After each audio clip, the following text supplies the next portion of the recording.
everyone. So today we are going to be going over part 2 of how I tune my car. We're going to be going over front end alignment, suspension, and weight distribution, and FDR, and maybe one other thing that I can't remember. But in between kind of videos, I end up putting this carbon front bumper on, aluminum toe blocks, and I did this aluminum suspension mount, and I did the servo saver right up here.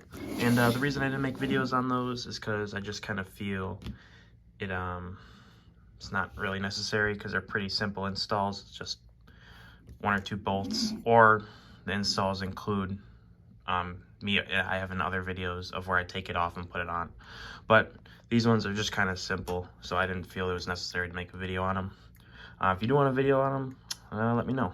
Anyway, I'll probably start off with front end alignment / rear end alignment, and then from there we'll go into suspension, and then from there we'll go into weight distribution, and then from there we'll go into FDR. I might do weight distribution before suspension, because those two do kind of tie in together a little bit, but we'll see how it plays out. But yeah, for sure I'm going to start off with alignment. Also, as a note, my way necessarily isn't the right way, and I'm not going to go into too much detail on the technical side of things. I'm just going to kind of show you guys how my understanding and how I choose to tune it. You know, someone else might tune theirs a different way based off other numbers or other whatever.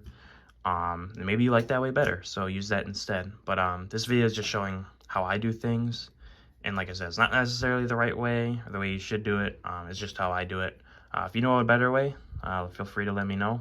I'm always welcome to try new things out. But yeah, this is just how I do it. So for the front end alignment, I guess we'll start with like wheel offset. And so really, if you don't really care about how the car looks, you can really set it to whatever you want. But I personally kind of wanted to look good on the car, so I kind of got it almost in a flush kind of look with the offset. Obviously I have some toe out, right? So it's going to be inset a little on the inside and then poking out on the front. But I wanted to get it as flush as possible, just so it looks like it sits nice. Same thing with the rear, right? It's very flush. Little bit of poke, not too much. But yeah, that was the goal with how I chose offset. Offset will also affect contact point. So I'll take off the body real quick and show you that. So from what I found when messing around, when I had a smaller offset, so for example, this is a 6mm offset, but when I had a 3mm offset on here, as the wheel turned, full contact patch of this wheel, which is right here, it would be earlier on the 3. So that's just kind of what I found. So like I said, the main reason I went with 6 is because it looks nice on the body. So, but yeah, so that full contact patch what I was talking about, right about there.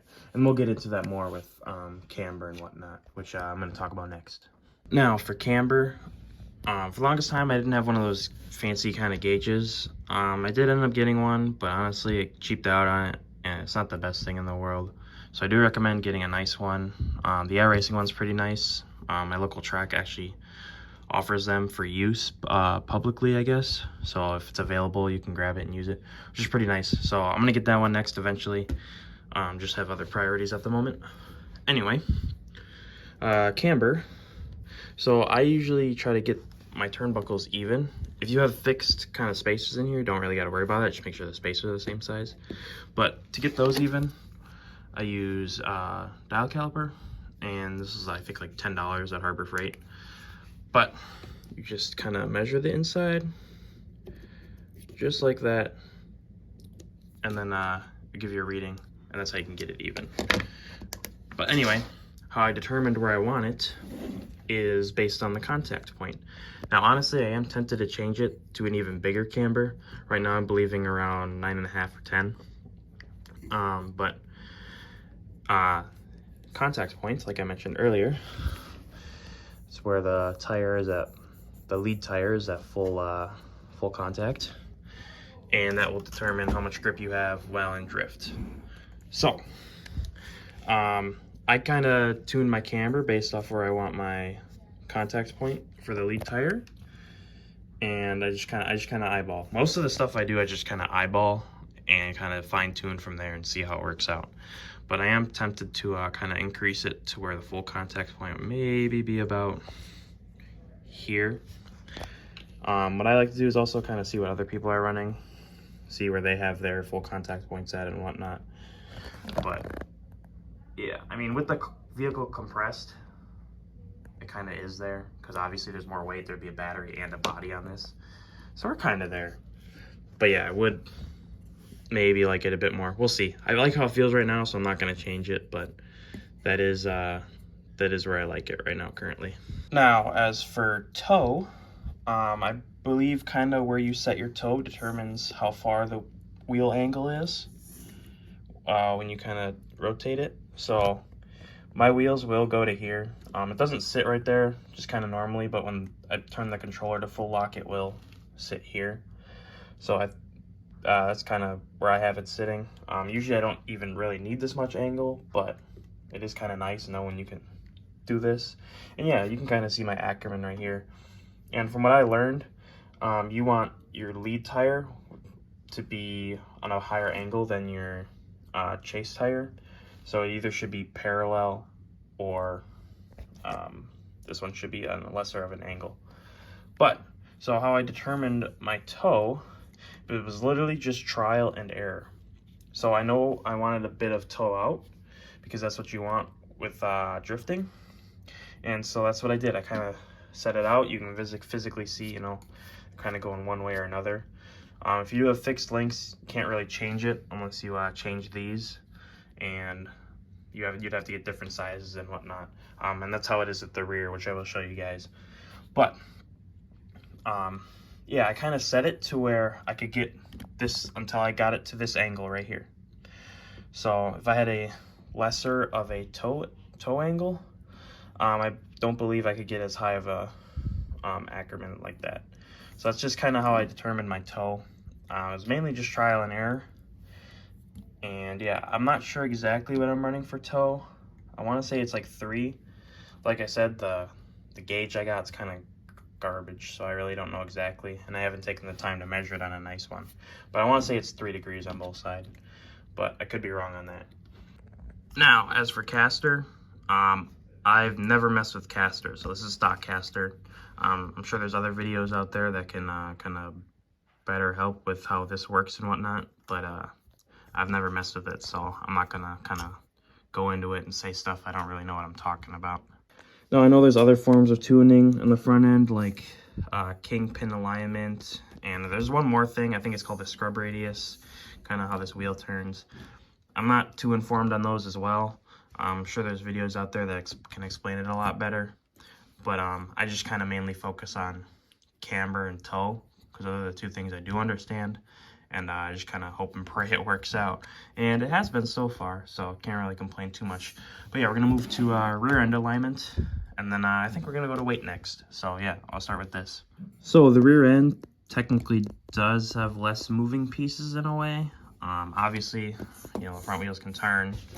These aren't supposed to turn like that, you know. If they are, something's wrong. But because I do have the rear active toe, which I did install on a previous video, they do turn a tiny bit. So that is something I didn't really tune, but you can tune that by adjusting this link in here, kind of similar to these. And this link will change where your toe sits at a kind of a standstill. So as the car droops down, that will pull this inwards, which will pull this inwards, which will give you more toe in, and usually that's under load. So say the car is drifting, you know, I'll just kind of pretend like it is right here, and you're putting the car under load, the rear end will squat, and that will kind of push this tire inwards as well as this one. But from what I understand, pushing this tire inwards will give it more kind of bite and help it to stay in drift. If I'm remembering correctly, that's kind of how it works. And that's kind of why this is nice because as you're giving it load, maybe on a bigger angle or whatever, you can hold the angle for longer, have more power through the angle, and drive faster through the angle. Obviously, as you unload off the throttle, the suspension will kind of, you know, lift up. That will straighten this out a bit, and that will give you more stability in a straight line scenario. Now, as for camber on the rear, I'm not sure if we'll be able to see it or not, because I do have it at like 0.5. It is very low. Let's see here. I can't really see it too much, but you can see a little bit of light underneath. I have it like that because that gives me more tire contact, which means more grip. And, you know, more grip, you know, plastic tires, you know, you're going to need as much grip as you can. So that's where I kind of have mine set to, and how I decided that, because I wanted as much grip as possible. Also, from what I learned, obviously as a chassis is rolling, it's going this way. You'll load up this tire more and you'll have a bigger contact patch, and same thing on the opposite end. If it starts to roll that way, you'll have more kind of contacts pushing on it, and so on. You know, more contact, more grip, you move faster. So I did pull out my GoPro so I can kind of show you guys my phone screen, because my phone screen does connect to the scales. But this is kind of how I look at weight and weight distribution and whatnot. You should do this with your battery in and your body on. I'm too lazy to kind of do all that, so we're just going to do it with just the chassis. But you should be doing it with the battery and the body. That'll give you the most accurate results and kind of help you determine what, more accurately, what numbers you need and whatnot. So, take the body, put it on the scales. I already have it connected to the app I use. So as you can see right here, these are kind of the numbers I'm reading on my body. And obviously that is without the battery and without the body. But a lot of people, what I like to see they go for is kind of that 30-70 weight bias. So the body alone is a 29-71, which is kind of in that range, which I like. And people also like to go for that 50-50 on side to side, which I'm very close to. I'm at that 49-51. And like I said, you know, with the battery and the body on, that could change. I know it might change a bit for me. I think a bit more weight goes to the front, and that 50-50 kind of balances out a bit better as well. But from here, yeah, that's where you can determine values, percentages, and all that. And that's kind of can help you determine what you want suspension-wise, right? How stiff and everything. Obviously, you have the visual aspect of it as well, right? And how stiff and whatnot you need it. But for weight distribution, this helps a lot. So with that 30-70, with most of the weight being back here, that kind of helps the car swing out a bit easier from what I found. And puts less weight on the front end, which makes it less sensitive. There was a car at the track, and he had like a 50-50 front back, which is kind of crazy. But his front end had so much grip, every time you go to transition, the car would just follow the front end, and it was very inconsistent. I did not like it. But, so, that's why I went for that 30-70. Like I said, seen a lot of people run it, so that's what I shot for. And to help with that, I added all these weights on the back, kind of to help get that 30-70. Now my car is a bit on the heavier side. Once the body and the battery is in, I think it weighs at like 1530, which is on the heavier side compared to a lot of people. I know some people at my track are in like the 1200s, 1300s.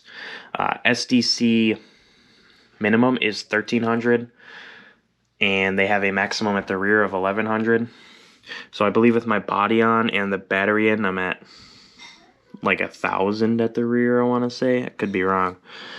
But yeah, so that's another reason to kind of help. This will kind of help, you know, see where your weights are, see if it qualifies for, you know, local rules and whatnot. And yeah, like I said, all this weight back here, it helps the car swing, at least for me. I like how it feels. A couple other people like how it feels, some people don't. But yeah, it's kind of where you got to play around. You know, if you can move your servo back, you know, higher the motor mount, you know, the motor usually sits kind of right here, able to move it back farther because I'm able to move this up. Put the ESC back here, get all the weights back here. I have my ESC tuner connected to here, little bit extra weight. Might play around with the battery, and because there are extra battery slots in this bingo, might put the battery back here. That'll move this a bit farther back. And if that does move it a bit farther back, might take some of these weights off. It'll make the chassis lighter, but it'll still have that good weight bias. You know, that's kind of, you know, where this comes in handy, you know, seeing where that weight bias is. If I can figure out how to make the car lighter, but keep in that 70 to 30, you know, that'll help with a lot of things. I got a new motor coming soon, which is actually heavier than this motor. So that move a bit more weight back here, a bit more weight over the rear tire, you know, help with grip. And then that new motor, I think, is 20 grams heavier than this, which means I can take 20 grams off of here, still keep that kind of higher 30, you know, 30-70 weight ratio. But I can run a lighter car, which means it'll go faster because lighter with power, you know, it'll move faster. So yeah, that's just kind of how I determine weight. This thing is really nice. Let me show you guys the Sky RC. Kind of really do like it, you know, help in a lot of scenarios. But yeah, so that's just how I determine weight. Now for suspension, I'm tuning this. You should do this with a battery and a body on. But anyway, general consensus is you want stiffer springs in the front compared to the rear. And the reason for that is that will kind of help this front end come up, which will put more pressure on this rear, which will give you more grip. You know, a lot of this tuning stuff is, you know, is to help get grip, because that will make your car go faster, because we're on plastic tires, so on and so on. Anyway, now, you want your suspension in a way to where it will come back, but it won't bounce. So if we kind of look back here, I do have mine a little bit bouncy. See kind of how it goes up and down a tiny bit. I kind of got it to the best of my ability to where it won't do that before it's, you know, either too soft or too heavy. So it's just kind of where you got to play around with different springs and whatnot. And you got to play around with different, you know, positioning, shock length, all that stuff. When I kind of look at the car too as well, so obviously with the battery and body on the car sits more to here. You're going to want to look where the car sits based on for ground clearance, because obviously, you know, you want the soft back here, right? But you don't want it too soft to where the car sits on the ground. That's not good. Same thing with the front, you know, you don't want it too soft to where it just sits on the ground the whole time and drags. But you obviously don't want it too hard either to where the suspension is at you know, fully maxed out, right? And then you're not going to get any movement with that. So, you know, you're going to be drifting and it's too stiff, you know, you're not going to get any compression in the front. You know, that's going to affect a lot of things, the way it handles and whatnot. As well as, you know, if it's always stiff, you hit something, you hit a bump, boom, it's just going to come up, right? I mean, obviously drift tracks are pretty smooth, that's not really going to happen. But, you know, if you're outside or something, you hit a bump, the car's just going to come up because it doesn't have anywhere else to go. Versus where it has down, hits that bump, it can go up, come back down, right? It's kind of where you got to tune it, from my understanding. So, for the rear, like I said, you kind of want it softer because as that front end picks up, when you put load on it, the tire spring will help kind of push it up a bit more, which will put more pressure on this, should get more grip. And yeah, but like I said, you do want this tight enough to where it can support all the weight back here as well. So that, you know, that's kind of where you gotta play around and whatnot. And so how I determined what I wanted to do, I bought a spring kit, you know, with a bunch of different springs in it, and kind of played around, see where I liked it. And then obviously I also use these adjustable collars, you know, because I can compress it more, which will make it tighter and whatnot.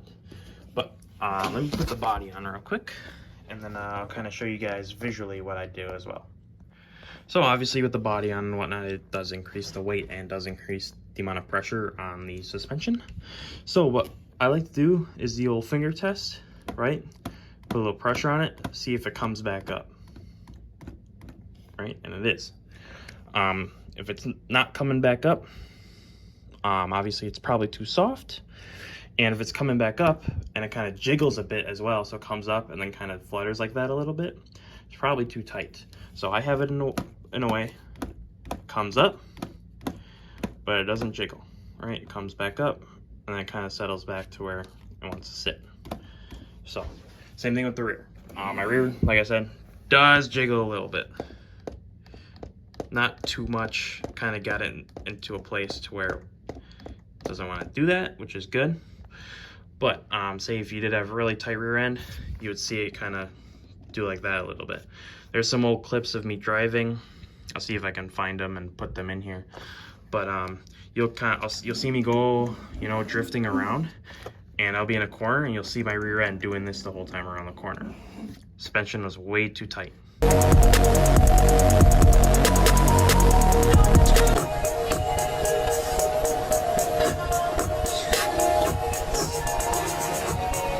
So, you know, that's kind of where you got to tune it to where you like it.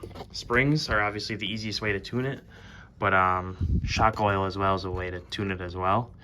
And speaking of shocks, I do have a video coming out soon on the TDA shocks. I got to build them yet. I do have them in, got everything ready, just got to find time to do it.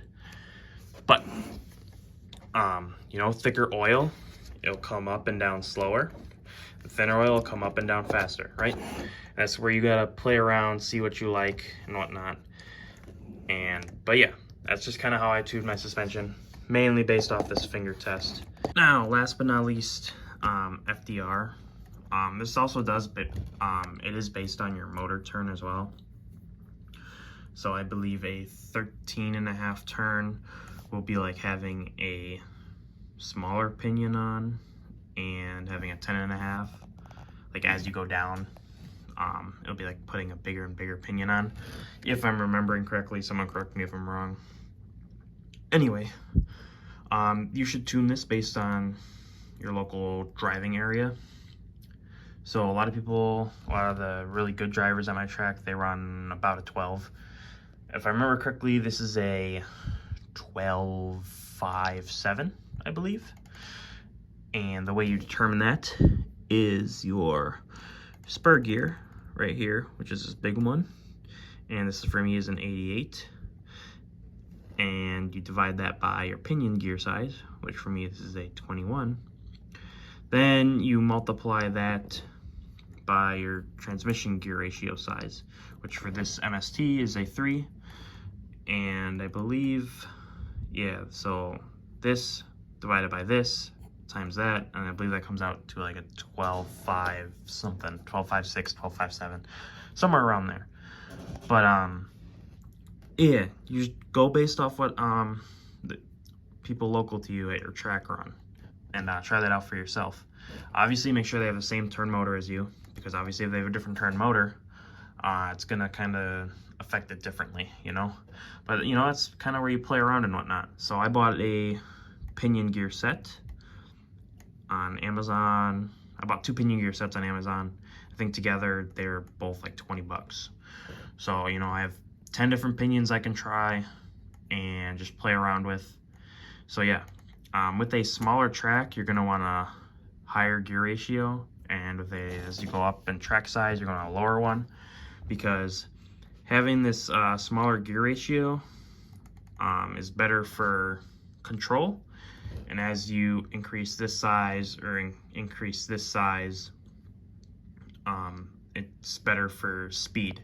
And on those bigger tracks, you are going to want that speed, because you're going to need it, obviously, to move faster and whatnot. Otherwise, you know, you're going to be stuck at your top speed. And people with, you know, larger gear ratios, they could have the same setup, but have a larger gear ratio or whatnot, and they'll just moving right past you because of the way their gearing is. So, but that's just something where you kind of got to experiment around with, right? Buy a couple different pinions, see what people at your local track run, do some math, and kind of see where you like it sit, see where you like it, how you're controlling the throttle and whatnot. For me, I believe I'm sitting at around 40% throttle, keeping it in control. So that's kind of where I like it. It's like where I like how it feels. With a bigger track, obviously I'll bump this up a tooth or two. And yeah, it's just kind of how you dial it in. I know some people, they run really large ones of these spur gears, and they run a really large pinion gear as well. If I'm being honest, I don't know if that changes anything. I do know, hey, that's more weight, you know, more weight back here, more weight over the tires. So, you know, there are some benefits to that, but, you know, less weight here. Motor requires less power to spin this. You know, it's that whole thing, whole discussion. Anyway, that's how I determine my FTR. Just go based off what other people run. Try it out myself. Maybe try a different gear to see how I like it, and then go from there. There you guys go. Just kind of how I tune my car and whatnot. Like I said, you know, a bunch of different ways to do things, determine numbers and all that. And that's up to you. You know, you like one way over the other, do with that, you know. Tuning, you know, it's part of the hobby, but driving's the fun part. So, you know, if your car drives well, probably really don't need to tune it unless you really want to try something out. But maybe you want to try out what someone else is trying, so you change it, you know, you like it better, you know. That's just kind of how it goes. If you guys have any questions on anything, let me know.